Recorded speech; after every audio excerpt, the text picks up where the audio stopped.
Good morning, everybody, or should I say good afternoon. My name is Sarah Harris, and I'm the Director of Programs at West Virginia Free. We are honored to be here with you today to talk about a topic that is near and dear to all of our hearts, and that is abortion. Where are we now? Today is the 1-year anniversary in West Virginia of our abortion access rights. And so today on this programming, we're going to talk a little bit about the landscape, the history, and what are your options right here in this present time if you are a person or know a person who is seeking support for abortion care. So with us today, we have our executive director here at West Virginia Free, Margaret Chapman Pomponio. We also have our outreach organizer, Hannah McCoy. And then we have Susan Yanow of Women Help Women and the SASS spokesperson for the United States. And SASS stands for Self-Managed Abortion, Safe and Supported, which is a program that we're going to talk about in depth today, about where you can access this vital training, what that looks like, and what it can mean for yourself or somebody that you know. So without further ado, I'm going to introduce Margaret, who is going to kick us off today. I'm glad to be with you and with this group of amazing people. I want to say I've got to give a shout out to Susan Yanow, who has been fiercely, bravely doing this work and is an inspiration to many in this movement and has been a mentor to me for many, many years. So you've got some great people following in your footsteps, Susan, especially like Hannah McCoy, who's going to go after me. So I wanted to just give a quick overview. I'm going to talk about the history of abortion restrictions in West Virginia, then discuss the ban and what that means for us now. So it's a little depressing, but I would like for you all to think about, the activism that went into it and the activism and advocacy that is going to move us forward. And of course, Susan and Hannah are going to get into a lot of that also. So briefly about me, I just wanted to share with folks like how I got into this abortion rights advocacy. So I was a young person. And I helped several young friends who needed support with getting an abortion in 2 different states. I was there for them emotionally and, helped get them to the clinics. And, I want to add that there was no regret for them. There was no even hand-wringing. They knew what they needed, and I wanted to help them get that. They just wanted basic control of their futures and their bodies. And so not long after that, I had like a total, I was like 18, 19 then. Total awakening to social injustice of every sort. And I launched into activism in Gunnison, Colorado, and organized that cow town. It was like a ranching / ski town in the middle of the Rocky Mountains, organized Gunnison's first pro-choice, that's what we said back then, pro-choice march and rally. And that was actually when I faced my first real political opposition from the powers that be, but frankly, that fueled me. So over time, I've really been a student of social justice, reproductive rights, reproductive justice, learning along the way, learning how to both work within the system and without, and understanding that both are critical for successful social movements. So then, fast forward many years, I came back to my home state of West Virginia, entered the lion's den that is the West Virginia legislature, as a wet behind the ears lobbyist. Next slide, please. Or do I move the slides? No, I do. You'll need to cue me. There you are. Okay, thank you. So yes, so unfortunately, I think we all know by now our reproductive rights as West Virginians are totally intertwined with what happens under the Capitol Dome and who we send there to represent us. Like it or hate it, it's our reality. So I'm going to go over our reality, go over the abortion landscape from a historical view, and then get into where we are now. But I wanted to first start with some blanket statements. Roe was never enough. Courts and politicians should not be in charge of our wombs.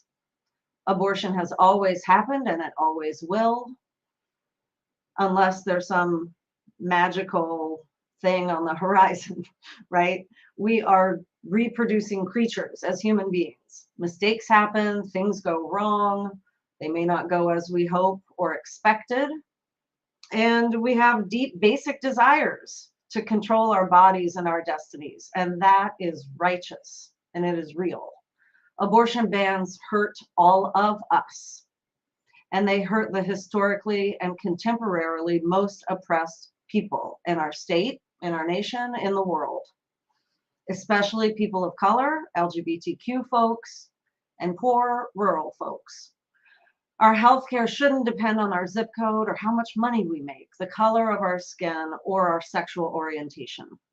Abortion deserts, like the one we have in West Virginia, are also maternity deserts that exacerbate the core inequities that have very real consequences. Next slide, please. So, okay, there's a lot of info in here. And I worked with a fabulous West Virginia Free Fellow on this. And I went back through all the abortion policy that has gone into effect in West Virginia going back to 1848.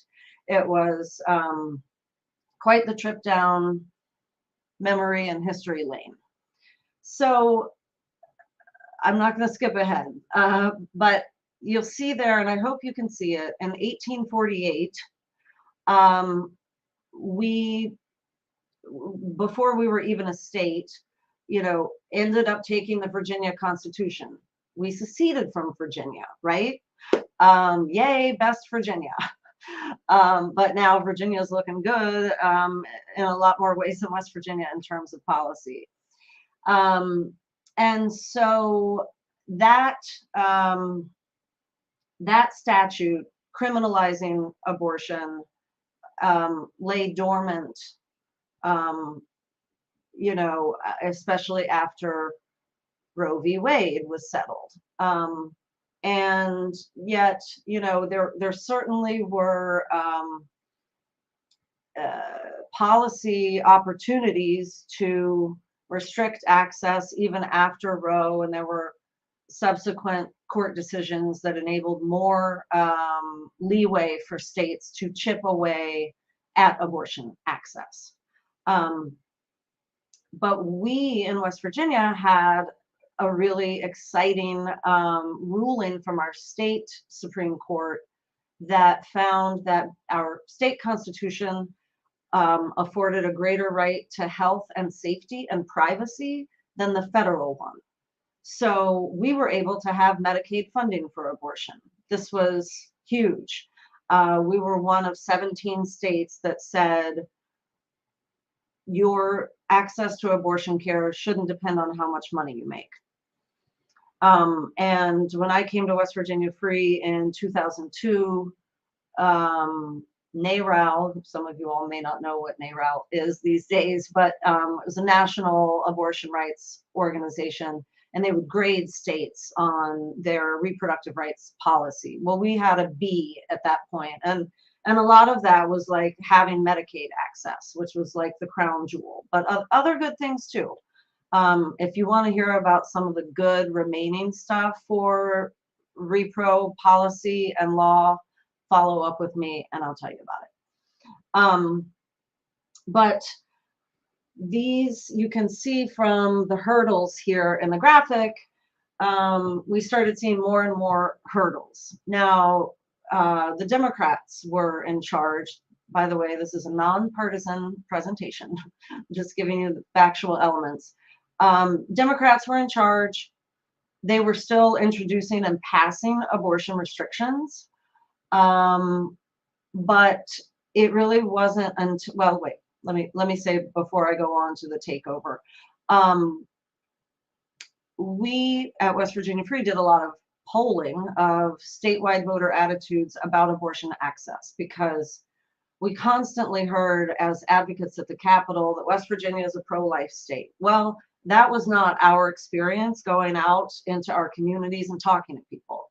And sure enough, when we contracted with pollsters to find out what West Virginians really think, no, they totally believe that the government should stay out of private reproductive health decisions. But if you ask them if they're pro-life, they would say yes. Next breath, they would say, but it's not the government's business. I might not make that decision for myself, they say, or would say, but it's not up to somebody else. And so that, when the Dems were in charge, was persuasive enough. When we would share polling data and turn people out, it was enough to keep some of the very worst restrictions at bay. We had a 20-week ban. Governor Earl Ray Tomblin vetoed that 20-week ban. It eventually went into effect after a gubernatorial override by the legislature. And then 2014 hit, and the conservatives took over the state house. And it was the first time in 80 years that we had seen such a drastic shift. So by then, it was really hard to hold back much. They had a huge appetite for enacting really restrictive bans that truly impeded access. And even up until then, I want to reiterate that abortion was far too out of reach for far too many people. So after 2014, they continued. You can see this graphic, and again, I'm happy to share that with anyone so you can inspect it more closely. But in 2018, 2/3 of the legislature voted to put Amendment 1 on the ballot. Now, up until that point, the legislature really didn't put much on the ballot in terms of policy issues. But they thought that by putting abortion on the ballot, they would get a bigger turnout in November of 2018. And so in the legislative session of 2018, they voted to put it on the ballot. And the ballot language said, nothing in this Constitution secures or protects the right to abortion or requires the funding of abortion. Well, for those of us in the know, we knew that those were two distinct pieces there. Nothing in this Constitution secures or protects the right to abortion. We tried like hell to get that out. They said that they only wanted to take away Medicaid funding. Well, we knew that that was not accurate. And we worked with partners, Planned Parenthood, ACLU, Women's Health Center, All Above All, and a host of other organizations around the state and the country to launch a statewide campaign to try to defeat that. It ultimately, I mean, and it was upwards of $2 million, which for West Virginia, that was a lot of money. We did need more, however. We needed more money. If we had more money, we could have done more public education and we could have done more field work. But we did what we could with what we had. And we lost by 3 points. And that haunts me every day. And I could tell you all the things that I think would have gotten us the victory that we deserve. And certainly, I want to be crystal clear that if we had the chance to vote on that now, like other states have since Roe has been overturned, I totally believe that we would win. Absolutely. And there has been an effort in the legislature by the minority party to try to do just that. But again, it takes 2/3 of the legislature to get something on the ballot. We're not a state that has direct ballot access. And so I will say the tiny silver lining, if you can call it that, was in 2018, there was a little blue wave, as the Charleston Gazette called it at the time, and some really progressive Democrats got elected when Amendment 1 passed. So it did bolster turnout on our side, but not enough to defeat the amendment. So in 2019, the legislature was a little bit scared. They didn't put forth any abortion restrictions that year, and they actually passed some birth control access bills that were good, that we wanted. But by 2020, they were back to their attacks. And then, of course, we're getting into the whole women's health litigation that resulted in the Dobbs decision. Next slide, please, Sarah. And we kicked into high gear with our partners. This is us at Taylor Books here in Charleston with a Bands Off Our Bodies event. We had rallies. We did massive voter outreach, coalition building, because we knew from the decision, I mean, the Dobbs hearings and the transcripts from the Supreme Court, it wasn't going to go well. And then, of course, the Alito decision was leaked, and we knew, man, it was going to go even worse than we thought. So it comes out, Roe is overturned. And I'd like to say that I couldn't count on all of my digits all the times that West Virginia legislators said to me, oh, Roe's never going to be overturned. You know, a restriction here or there, you know, we'll always have Roe. Well, we always said that we couldn't count on that. And like I said in the beginning, we can't count on the courts or politicians to protect us. So Roe was overturned, and West Virginia reverted back to that 1848 draconian criminalization of abortion. ACLU and Women's Health Center got an injunction thanks to Judge Salango here in Kanawha County. And then the legislature started scurrying around to pass a ban to address the confusion in the law. Next slide, please. So this is a map of the United States. This is a Guttmacher Institute representation of abortion's legality or illegality. And you'll see that West Virginia is, you know, obviously among states with a ban.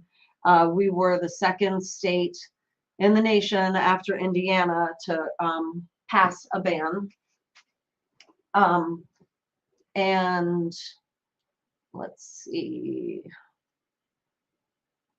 I can't think if I'm ready to say next slide or not. Anyway, let me just say that it is a near total ban.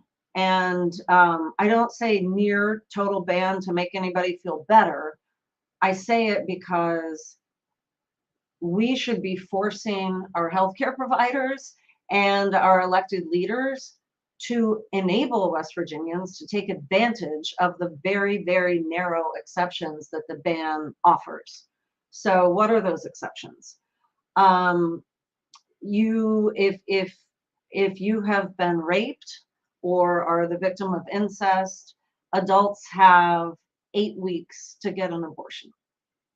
Now, they have to report to law enforcement. And we know that most assaults are not reported to law enforcement, that it's re-traumatizing for a victim and survivor.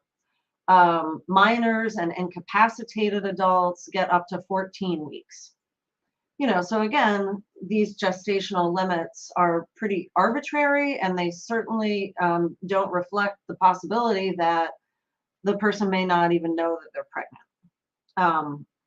And that's cruel. And it was the subject of huge debate when it was being legislated. And then there are some health exceptions. You basically have to be at death's door to qualify for a medical exemption.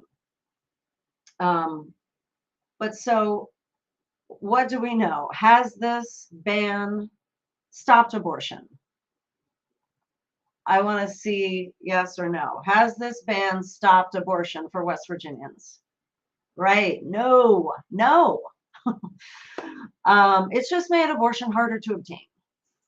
We know for sure that there are some providers offering abortion for medical reasons. We know that people are leaving the state.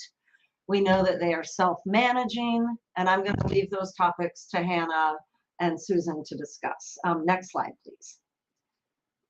So at West Virginia Free, we have been working with partners across the state, the country, and the continent to work collectively to move forward.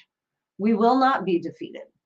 And this picture here is of a group of activists from the Green Wave Gathering of the Americas that I had the honor of attending in February 2023, where we got to learn that people from red states, activists from red states in the United States, were invited to come and strategize and learn from our brothers and sisters to the south of the border. And it was beautiful. Now, there are a lot of differences between the landscapes in our various countries, but we do have so much to learn from each other. And the commitment to moving forward has not wavered among our communities. So I want to say before I wrap up that the power is in our communities, and it's through new connections forged with people that we don't know yet, or people that we may think that we don't even like. It's going to take a long time to realize true reproductive rights, freedom, and justice. It's going to take tenacity and stress, a dash of optimism, and willingness to work in broad coalition to get out of our comfort zones and do the work so that we can connect with everyday West Virginians to find common ground. And I truly believe in my bones, in my heart, we will win. So I'm going to close with one slide with, if you could skip to the last one, thank you. This is an excerpt from a poem by Marge Piercy. This is from, I think, like 1980, early 80s. I will choose what enters me, what becomes my flesh, without choice, no politics, no ethics lives. I am not your cornfield, not your uranium mine, not your calf for fattening, not your cow for milking. You may not use me as your factory. Priests and legislators do not hold shares in my womb or in my mind. This is my body. If I give it to you, I want it back. My life is a non-negotiable demand. So thank you. I don't know if there are questions, but that's all she wrote for me. Thank you so much for that, Margaret. Does anybody on the panel or in the viewers have any questions for Margaret? If you have them now, that would be, but if you think of it later, please know that this is an open forum and we want to hear from you. If you think of your question today, tomorrow, next week, next year, always feel free to reach out to us, info@wvfree.org. Oops, wrong thing, sorry. All right, well, with that, I am going to welcome our next guest, Susan Yanow. is the co-founder of Women Help Women, which is an international organization that provides medication abortion services. She is also the spokesperson for SASS, which is the Self-Managed Abortion, Safe and Supported. Let's see, there's a lot of wonderful stuff here. She consults to the Later Abortion Initiative as the IBIS Reproductive Health and coordinates EASE, which stands for Expanding Abortion Services in the South. Susan serves on the Board of Reproductive Outreach and Education, the Rowe Center, which supports reproductive health access in the state of Alabama. And today she's here to share with us about self-managed abortion, safe and supported. Thank you. And if you want to put up the first slide, that would be great. Thanks. Yeah, absolutely. First, thank you to West Virginia Free for inviting me. As Margaret said, we have worked together on many different aspects of abortion, but we are big fans of each other and of the fundamental right of people to control their bodies and do with them what they choose. Margaret did say something that I wanted to pick up on. Margaret said, abortion happens and there's no magic. I want to tell you about something that I think has a little bit of magic. So I want to talk to you about abortion pills. First, let me just tell you a little bit about SASS. We provide information about abortion pills through our website, through the Yuki app, which is free to download, and it is totally secure and private. It is the only menstrual tracker and reproductive health app that is totally secure. Oh, next slide, please. I'm so sorry. I've had some technical thanks. issues. We have a social media team. We have podcasts. We have stickers. Take a look at our website. Everything on it is open source, which means you can take it without, we'd love to know if you're using it, but help yourself. There are videos. There's all kinds of things. There's also a way that people can access our counselors through a secure portal if people have questions about abortion pills. Our counselors are overseas, and the link is secure. We do community trainings in the safe use of abortion pills, including how to share information and avoid being criminalized. I'm thrilled that Hannah has been doing those trainings in West Virginia and is going to talk more about that. But we have trained over 3,000 people across the country, and we have started in the last year in an active resistance to focus solely on states where there are abortion bans. And we are educating medical professionals about self-managed abortion and encouraging them to support and not report people who come to them for help. Next slide, please. So very quickly, I'm going to talk about what is reproductive justice, what is self-managed abortion, and how are they connected, and how does the safe use of abortion pills empower the community. Margaret said, we cannot count on the courts. We cannot count on the legislators. We can count on these pills. We can. Next slide. So, as most people listening probably know, reproductive justice is a term that was developed by Black women in 1994 who really recognized and lifted up for the first time the intersection of reproductive rights, social justice, and human rights that really highlights how people are differently impacted by social policies based on their multiple identities. And reproductive justice calls for the human right to maintain personal bodily autonomy, to have children, to not have children, and to parent the children we have in safe and sustainable communities. So with that quote, Loretta Ross really pulled together so many social justice issues, from the right to live without fear of gun violence, to the right to live without fear of medical bodily transgressions or violations, or obstetric violence, to be able to choose and to enjoy the benefits of science. And that's what we're going to talk about today, because there's a benefit of science that not everybody is accessing and everybody should. Next slide. So what is self-managed abortion? What I'm going to talk about today is the practice of self-sourcing abortion medicines, misoprostol with or without mifepristone, followed by the use of those medicines and managing the process outside of a clinical context. In other words, if people go to an abortion clinic, they are often offered the choice of using pills or having an aspiration abortion, a suction abortion. These same pills can safely be used without a clinician involved. These pills put the power of when and how and with whom to have abortion in our hands where they belong, where they belong. The origins of these pills, misoprostol and the use of misoprostol for abortion, was discovered in Brazil in the 1980s. Misoprostol was originally registered for gastric ulcers.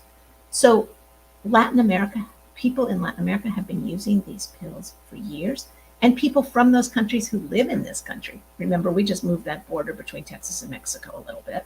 People have lived here for generations who have that culture, know about these pills.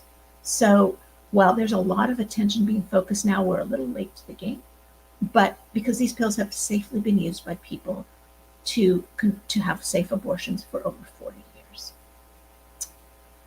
I do want to acknowledge that other methods, including herbs and herbal remedies, are used in some communities.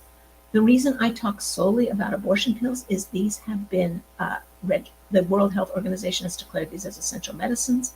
There have been many, many studies showing the safest protocols and the best way to use them.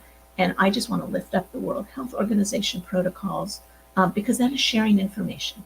Whereas different herbalists use different tinctures, different recipes, those often work and may work well, but people need access to somebody with those skills.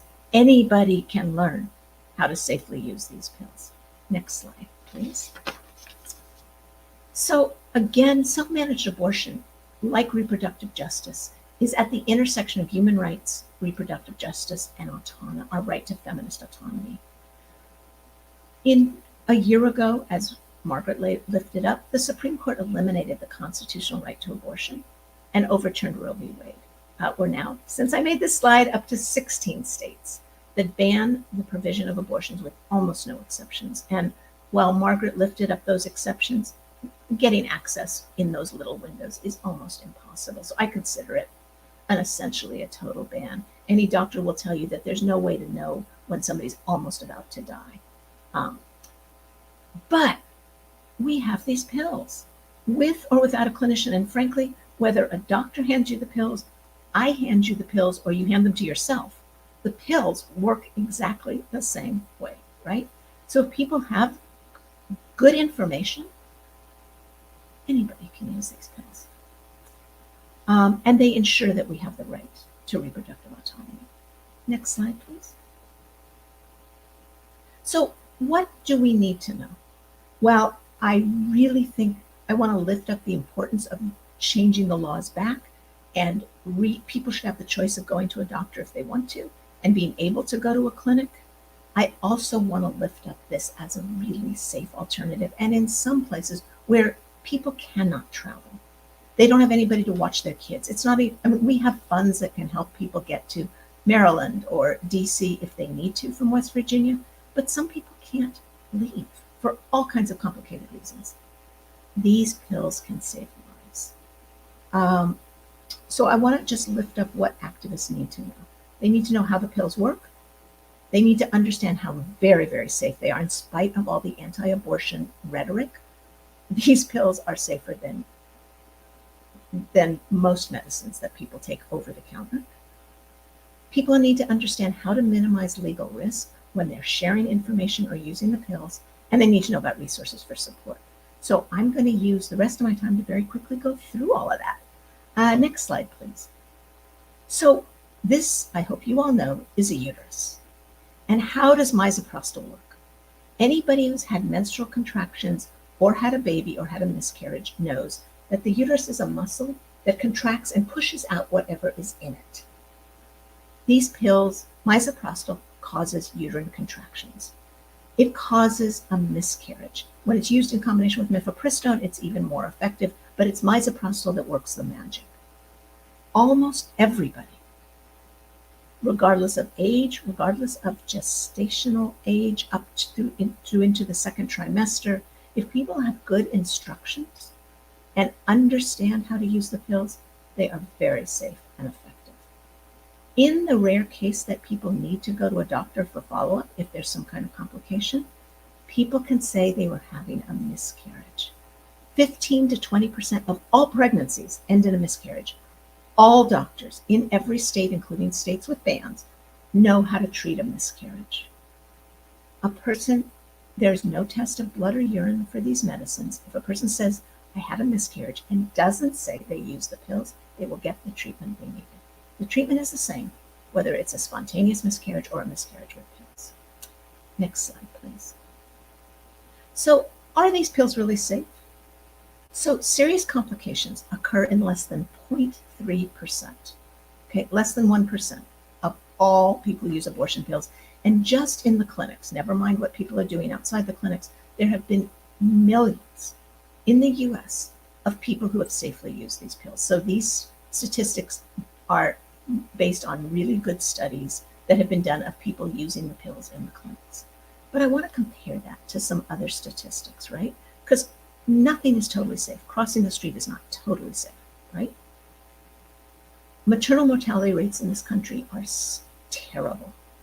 32.9 people who gave birth, women, died per 100,000 live births in 2021, and the rate among people of color was even higher. Giving birth is so much more dangerous than abortion at any stage of pregnancy, okay? Viagra, I don't know if you know this, but Viagra has been linked to over 2,200 reported deaths, okay? Since these pills were introduced into clinics in the United States in the year 2000, there have been 19 deaths. So I just want to compare that Viagra number of 2,200 with this abortion number of 19. Acetaminophen, which is a brand, Tylenol, is responsible for 56,000 emergency department visits and 500 deaths every year. So when people say these are safer than Tylenol, they're not kidding. It's simply a fact. And I've put in for people who want to do the research where these statistics come from. Next slide, please. So why are people choosing to self-manage their abortion? Well, obviously there's access issues, travel, logistics, cost, all so much worse. They were bad before Dobbs. One clinic in the whole state of West Virginia, one clinic in the whole state of Mississippi, one clinic in the whole state of Missouri. People were doing a lot of traveling already, and that's difficult if you don't have a reliable car, if it's winter, all kinds of problems with travel. Now we have bans in 16 states, and in the states that don't have bans, there are waits for appointments because they don't have the capacity to see people as soon. So people have to wait longer for appointments. Here in Massachusetts, where I live, Massachusetts people are waiting 2 to 3 weeks for an appointment because the slots are filled by all the people coming in who need it. But there's also issues of privacy and preference. And I'll just ask the people listening to this call, if you knew about these pills, let's say you'd used them once with a doctor, and you had a choice of having them mailed to your home and using them when, where, and with who you chose, or going down the street to a clinic, paying $500, waiting most of the day for somebody to hand you the pills, and then you swallow the one pill, which means you have to bleed 24 hours later, take the misoprostol. You don't have any control over when you use them. You might choose to self-manage even if you're in a state with no ban. We know from SASS statistics how many people in Massachusetts, New York, and California are opting to get pills and use them on their own. There's also the issue of mistrust of the medical system. Not everybody has had good experiences in the medical system. Not everybody wants to go to a doctor, even if they're down the street. So there's lots of reasons. But the biggest driver, of course, is lack of access in these bans. The number of people looking for the pills and finding the pills has rocketed in the last few years. Because let's remember, the bans were already tightening around people's necks before Dobbs. Next slide, please. So how many people are using pills outside of the medical system? Who knows? We know that Aid Access, which is one source of pills that publishes their data, is sending about 2,500 packages of pills every month. We know that Las Libres and 3 other collectives in Mexico are sending thousands of packages in the last 12 months. We know that at SASS, where we don't send pills, but there's been a 20% increase in inquiries of how to find the pills, right? So there was one study that said 7% of women in the US, and that was the language in the study, but people who can get pregnant, will attempt self-managed abortion at some point in their lives. So, and again, that was a 2020 study. That was before the bans. But it is an underground practice. There is no way to measure it. There's no way to measure the number of pills coming in from Mexico, coming in from India, being sourced by veterinarians, being shared in all kinds of ways. If people are curious about how to find the pills, stay tuned. A slide is coming. Next slide, please. Is self-managed abortion legal? Only 2 states, and West Virginia is not one of them, specifically have a law that ban it. However, people have been criminalized in almost every state. Somebody was arrested here in Massachusetts. We are considered the most liberal of the liberal. So according to If, When, How, 60 people who identified as women have been arrested between the year 2000 and the year 2020 for using these pills outside of the medical system. And almost half of those people were turned in by healthcare providers.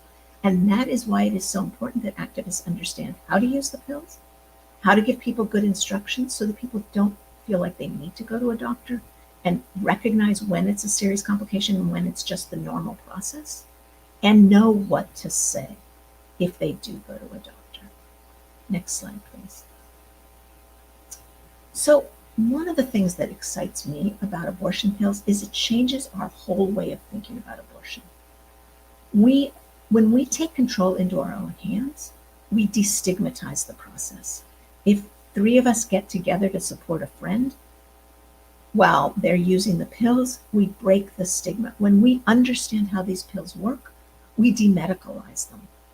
When we understand that the pills exist, we demystify this whole abortion thing that, it's such a heavy, big deal. No, it's a normal part of our lives. It's like menstruation.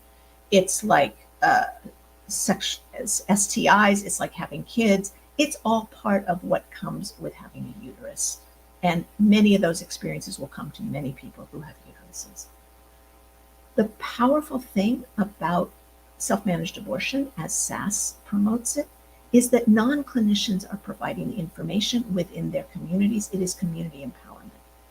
It says that every person can learn this. Every person can support others to learn it. And sharing this information is power. So it really creates a new vision for the place of self-managed abortion, hopefully in alliance with and connected to supportive healthcare systems.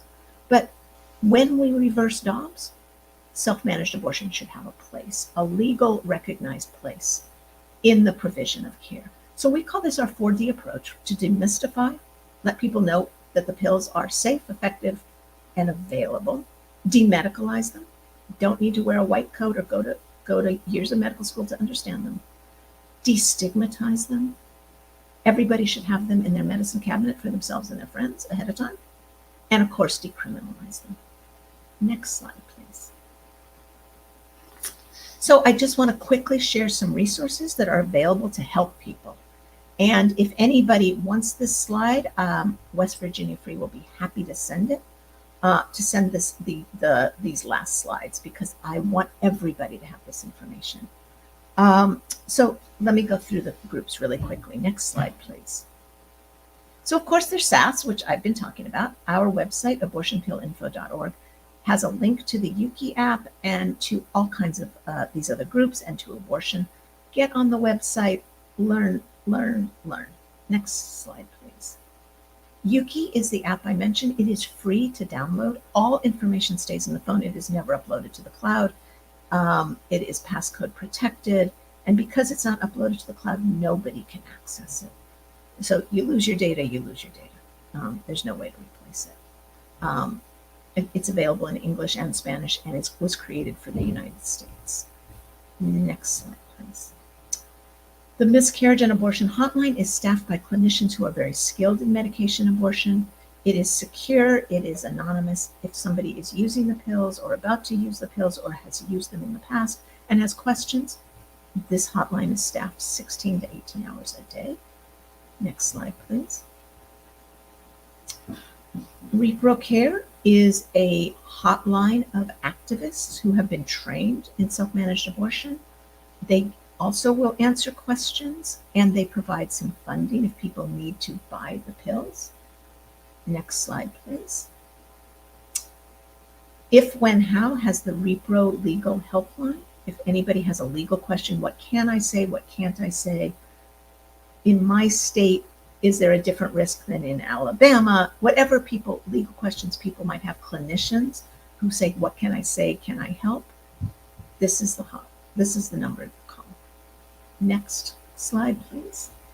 Plan C lists every way to get pills. So if somebody puts in their state, and what comes up is lots of different ways that people can access the pills. And I encourage people to go to this, put in West Virginia, and be amazed at the range of ways people have mobilized pharmacies that will send the pills for $50, collectives that will send the pills for free, aid access that will send the pills with guidance, lots and lots of options for people, depending on what they need.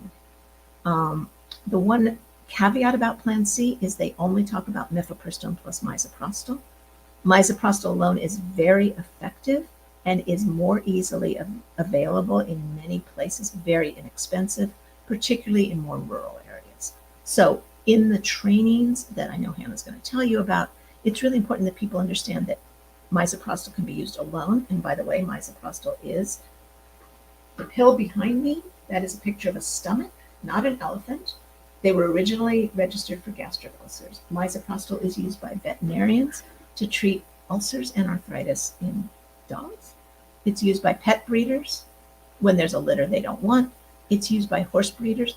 They give their horse a misoprostol once a day to prevent ulcers. So these pills are around.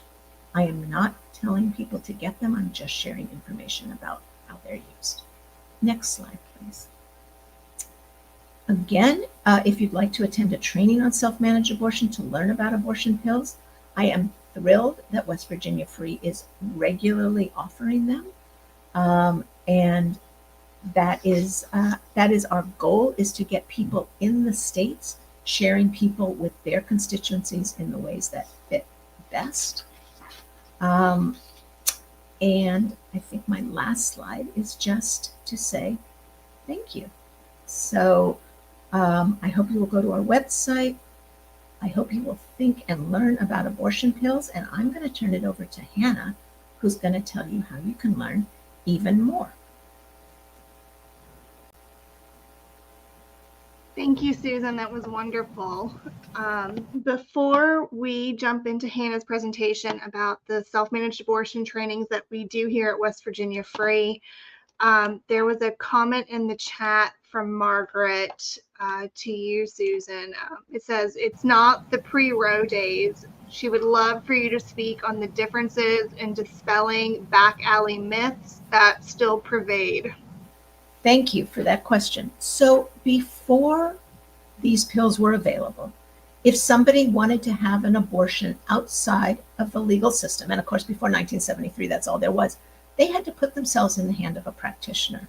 Now, I want to be really clear. If any of you have read Carol Joffe's book, Profiles, about the courageous clinicians who provided excellent care to people, and those of you who remember George Tiller or Curtis Boyd, who are still, Curtis is still practicing.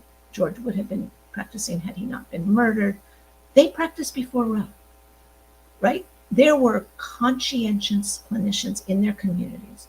Nonetheless, people had to find those clinicians and trust them. And it was tricky, right? There were some people who took advantage of the system. The beauty of these pills is if they are expired, they just simply don't work. So there's nothing dangerous about these pills, whereas there could be danger with an abortion at the hands of a provider before Roe, because if somebody got infected, remember there wasn't as much penicillin available. Emergency rooms were not as able to treat it, and things could go, it was instrumenting the uterus. These pills cause a miscarriage. The worst thing that can happen with these pills is they don't work and the person stays pregnant.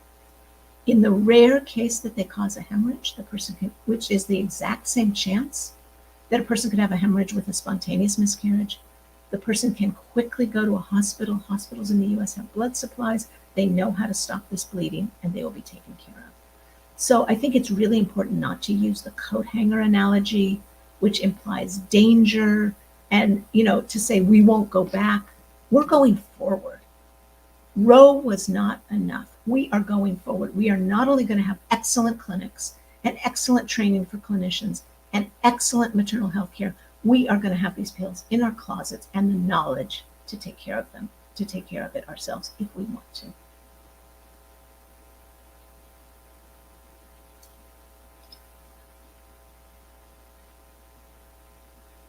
So now maybe I'll turn it over to Hannah.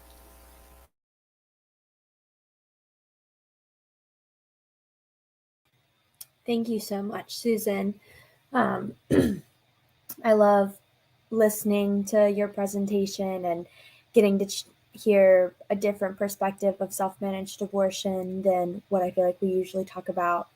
So thank you for all your insight. I'm very excited to share with everybody a little bit about what West Virginia Free has been doing as an organization, as well as more about our self-managed abortion safe and supported course. So let's just see here. All right. So we're going to talk about where we are now and West Virginia Free's work in response to both the reversal of Roe and HB 302, which, if we're not familiar, HB 302 is West Virginia's specific abortion ban. So first, I want to talk about outreach. So just to kind of dial back a little bit, my name is Hannah, and I am the outreach organizer for West Virginia Free. So outreach is my specialty. It's my slice of cake. Okay, I got muted for a second, but we're all good. So I want to talk about outreach, specifically email and text campaigns. So the purpose of email and text campaigns is to reach people and get people engaged in a way that they may not have known to be engaged. I am a person who is relatively new in the reproductive advocacy space, but I've worked in reproductive health for longer than I've worked in the advocacy side. And I can say that if you're not in the thick of it sometimes, if you're not a person who is conscientiously keeping up with legislative session, or you're not a person who works in a field where you have to be in the know and you're only getting so much from social media, you might not know what the actions that are available for you to take are. What are the things that are really going on behind those, under that Capitol dome, behind those legislative doors? And we want to tell people. So just between Roe, which the reversal of Roe happened June 24th of 2022, and HB 302 was passed a year ago today on September 13th, 2022. So that's not even a full 3 months. In that less than 3 month period, we reached out by sending 56,000 emails to West Virginians. We sent them 37,000 text messages.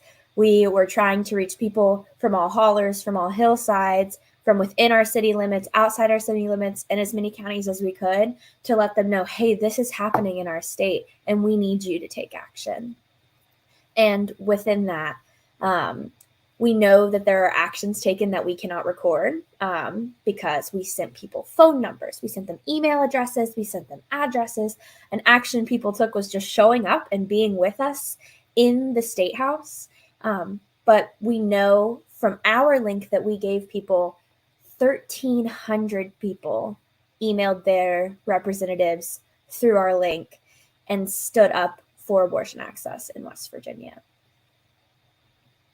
Another portion of outreach that we do is tabling and events. So tabling, we try to set up anywhere and everywhere we can. Any place that a person will have me, I will come and set up my table. And since June of 22, we've attended over 50 community events. These events have ranged from events like the Stern Mule Regatta and Multifest here in Charleston. We've worked multiple college engagement festivals, all the prides in various counties and cities around the states. And with these events taking place all over the state with many different demographics and many different audiences, we've been able to have conversations about abortion access and the abortion landscape in West Virginia with people that we may not have been able to have these conversations with before. When we look at the range of events that we go to, and we're talking about events like Pride Pride is a demographic of people that are more likely to know us because we're consistently at every Pride event. So they see us a little more often than as the demographic and the audience that we reach for, say, the Charleston Stern Reel Regatta or Multifest. We're getting to talk to people who may not be in the thick of it. They may not be watching legislative session. They may not have a person in their life that is connecting them to these social justice and reproductive health access issues. And we get to go out and have those conversations. And I attached just 2 little pictures of some of the things that we bring out. We go out and we talk about abortion, but we also talk about birth control access. We try to register people to vote, let them know if you fill out this registration form, we'll mail it out for you. Do you know when your election is? Have you looked and seen where your polling place is? Making sure that people have all the information that maybe somebody really hadn't brought to their attention before this point. Another outreach that we do is through social media advocacy. A lot of you are watching on social media today, whether you're tuning in from Facebook, from Twitter, from YouTube. We are always expanding through every event, through every post, through every new social media app that pops up, because we know that there's a new one just about every week. Trying to keep up. We're doing our best. But our social media has grown, and it is continuing to grow every day. Right now, we have 2,949 followers on Instagram, almost 4,000 followers on Twitter or X. We are seeing over 10,000 people on our Facebook, and we just recently joined Threads as well.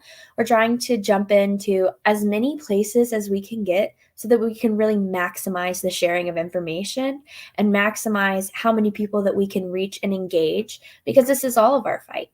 We have to stick together. We have to support one another in the fight to be able to really fight for our rights back. So that brings me directly into our point of another thing that West Virginia Free has done is really uplifting our coalition partners. We have people from a national place like Miss Susan and SASS. There are also national organizations like Plan C and Abortion on Our Own Terms and Sister Song. There are so many amazing organizations that are putting in countless amounts of work and effort to make sure that we are getting the information we need, the access we need, and uplifting them is one of the most important things. So I wanted to really take some time as we talk about West Virginia Free and we focus on all of the amazing things that we've done. We've done it in coalition as well with all of these other amazing organizations. So I want to take some time. If you haven't followed these organizations on social media, please do. We are all working to fight this battle together. So now we can get into a little bit more of the meat of our personal self-managed abortion, safe and supported program. So Susan had talked about self-managed abortion. We teach a training called Self-Managed Abortion, Safe and Supported that is based on the national curriculum of SASS. West Virginia Free started teaching this training back in August of 2022, and we partnered with Progress Florida and Amy Weintraub to facilitate these trainings on Zoom with a group of people. We knew that with the overturn of Roe, we knew what was on the horizon. There was no facade to think that West Virginia legislators were not going to jump on the opportunity to ban abortion in West Virginia. So when we were aware that we could take this opportunity to give people information to manage their own bodies and their own healthcare, we jumped on it. And then in September of 2022, excuse my typo in my presentation, it happened. We saw that West Virginia legislators did jump on their opportunity, and they effectively banned elective abortion procedures through a medical provider in West Virginia. Since then, we've continued to host these self-managed abortion trainings we previously had done them with Progress Florida, and we were able to train 66 trainers from the time starting in August all the way through May of 2023. This is a train the trainer training. So when we disseminate this information and we share this information with people, we're giving them the power to share this information with everybody in their life, with as many people who may need this information. All you have to do is learn it. You take the course, you hear the information, you get to keep the information, and know how to best protect not only yourself, but people in your life. I'm very excited to say that after May of 2023, we really got a chance to take self-managed abortion safe and supported and build a bigger program out of it. We'd seen how important this training is and how many people were interested and how valuable the information was. And we decided to really grow it and build it. And in July, we hosted 3 in-person self-managed abortion safe and supported trainings all around the state of West Virginia. And we got to not only share this valuable information, but we got to create community and support within one another, and knowing that it's important to all of us that we have the ability to manage our own reproductive destiny. And in that, between partnering with Progress Florida, rebranding our program, and hosting in-person training sessions, we have trained 92 people through West Virginia Free trainings as self-managed abortion safe and supported trainers, for these people to go and help whoever they may need, whether it be themselves, a family member, a peer in the community. We are all arming ourselves with the best possible information. In the comments, we've dropped a couple times the link to register. Our next self-managed abortion training will be a Zoom training. It will be on September 28th, which is a Thursday. It will run from 2 p.m. to 4 p.m. We try to alternate training times to rotate between 2 to 4 and 5 to 7, so that we can capture people who may work different schedules, who may have different priorities. And on the screen, I just put up some of the goals for our trainings. You know, when we say self-managed abortion safe and supported, that's a really broad title, and it encompasses a lot of information. So as Susan had mentioned, we want to talk about the different protocols, not just for mifepristone and misoprostol, but for misoprostol as well, because that's an effective method. We want people to know the proper stipulations and contraindications before seeking an abortion or seeking to self-manage an abortion, so that they can be as safe as possible. We want to communicate information on self-managed abortion effectively, safely, and with the least amount of legal risk. We want people to understand how they would need to talk to a medical professional in the event that they needed to seek help. We want people to understand they don't need to disclose that they've taken medication if they need to seek emergency services. And we want people to know where to get safe and reliable medication. We want people to have access to these already approved medications. The World Health Organization has studied and set protocols, and we feel that everybody, no matter where you are, whatever your zip code is, whatever your income is, should have access to this medication and this information. So how can you support West Virginia Free and support the fight? There are lots of ways. We have always an option to donate. We always love to have volunteers come table with me, come, hang out in our office, help us send some letters out, help us do administrative things, help us pack bags for people. There's always a chance to get into some good trouble. And if you don't know where to start, we'll tell you where to start. You can join our base. You can sign up to receive all those emails and text messages I was talking about. You can follow us on any social media platform to stay informed.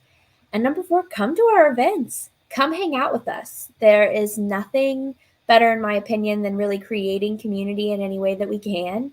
Whether you're attending an event like this that we're holding in a virtual setting, or a Zoom, or you're coming to see us at a fair, on a college campus, or a city event, we always want to talk to you and want to help you get engaged, and also just check in with you. Working in this field and in the landscape we are, it can be heavy, and we need to hold each other's hands sometimes. And that is, I do believe, all that I have for my presentation. So I will say thank you to everybody for tuning in. I'm going to drop our Linktree link in the comments section.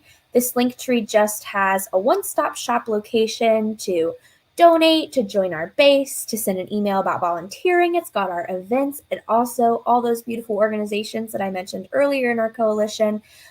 They also have links to donate, to support, to join those orgs as well.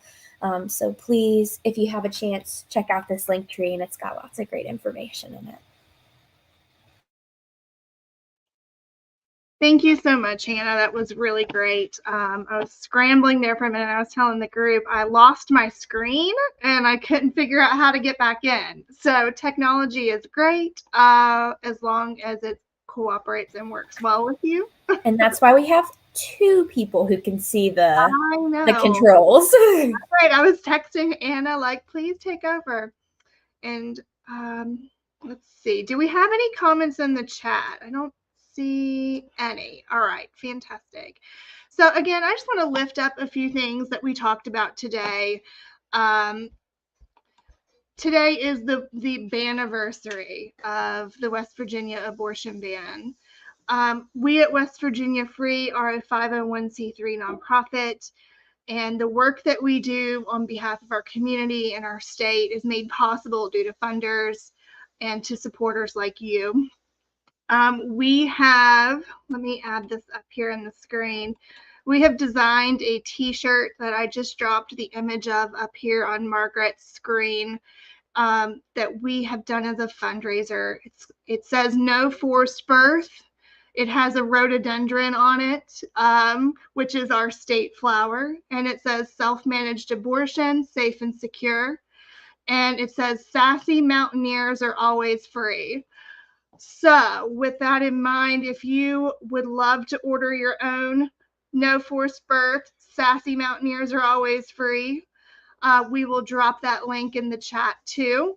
All of the proceeds for that will be directed to West Virginia Free SASS program and to the work that we do disseminating this important information throughout the state. And Susan, you have to know that Mountaineers are always free is our state motto. So we just added the sassy. The sassy works. I love it. We chose that name very carefully. Mm-hmm. We hope you'll get one. Of course, you deserve a free one, but if you want to buy one, we welcome that too. Well, you can get them in a t-shirt, or like I have a hoodie here. I mean, they're very high quality. They're comfortable. We love them here at Free. Hannah, do you want to lead us in our self-reflection today, or would you like me to jump in and do that? I can lead us in our self-reflection today as the self-care reflection person. Just give me 1 second to pull it up. Self-care. I'd like to thank everybody for joining today. Thank you, Susan, for your time, for your passion, and for all of the wonderful work you do throughout the United States and throughout your international work. Thank you, Margaret, for 21 years of fearless leadership and for bringing Hannah and so many, myself and so many others into this space and giving us a ground to grow from as we become, new leaders and advocates inside of this movement alongside of the likes of you and Susan and all of those wonderful advocates and supporters. I'd like to invite you all tomorrow. This is a week-long virtual convening, and so tomorrow we are going to welcome Danielle Walker and Rhonda Ragombe, as well as Vanna. I can't think of her last name. Riddle. Vanna Riddle from Women's Health Center. And we're going to talk about disparities in infant and maternal mortality and doula care in West Virginia. So that's going to be a very deep conversation on some really harsh realities. But also great opportunities. That's right. Opportunities for legislation. We're going to talk about policy measures that the Infant and Maternal Mortality Coalition is working to unveil as proactive policy to help shape that space. So there's always a glimmer of light if you look for it, and if we advocate and we create the changes that we want to see in the state. Thank you, Sarah. So we're going to do just a little self-care exercise. We've been trying to wrap all of our seminars up with a mindfulness activity or a self-care activity because we talk about some really heavy things. With today being the 1 year since West Virginia abortion ban, that was, I can easily say, one of the hardest times of my life, and I can imagine for other people with uteruses in West Virginia, it's one of the hardest times in their life as well, and just for any person. So, whether you're working in direct service, if you're a person who's working in advocacy, if you're a person who's working in organizing, lobbying, fundraising, marketing, or if you're just a person who lives in a state who is affected by the fight on abortion rights, even way before Dobbs. We know that Roe was never the ceiling, it was the floor, and we knew that it was never going to be enough. And as Margaret had seen in that big graphic where we look at a history of bans and challenges of abortion over the years, when you're a person who's been fighting this fight for a really long time, you're carrying a lot of weight. And when we carry so much on our plates, sometimes they get too full and they overflow, and we need to find a way to center ourselves back. So today we're going to talk about grounding. One of my favorite grounding exercises is an exercise called 5, 4, 3, 2, 1. Some of us may be familiar with it. Some of us may not be, but I'm going to walk everyone through it. This is an exercise that you can do whenever you're feeling with a lot of anxiety. If you're feeling like things are so crazy that nothing feels real, nothing feels tangible, it's all just too much right now. This is something that you can do to kind of bring yourself back down to earth. So I want everyone first to just take a deep breath. Inhale through your nose. 1, 2, 3. Exhale through your mouth. 1, 2, 3. Let's just take a couple seconds to breathe for a second. Really give your body some time to focus on what it feels like when you inhale. Focus on what it feels like when you exhale. What is it that we're taking into our bodies when we inhale and letting out of our bodies when we exhale? I want you to open your eyes and focus on 5 things that you can see. Notice and name the things that you can see, and that really helps us stay focused and in the moment. What are the 5 things around me that I can see that are real that I'm looking at with my eyes? I want us to take a moment to focus on 4 things that we can touch. What are 4 things in my immediate environment that I can feel? Am I feeling the chair that I'm sitting in? Am I feeling my hair that's on my head?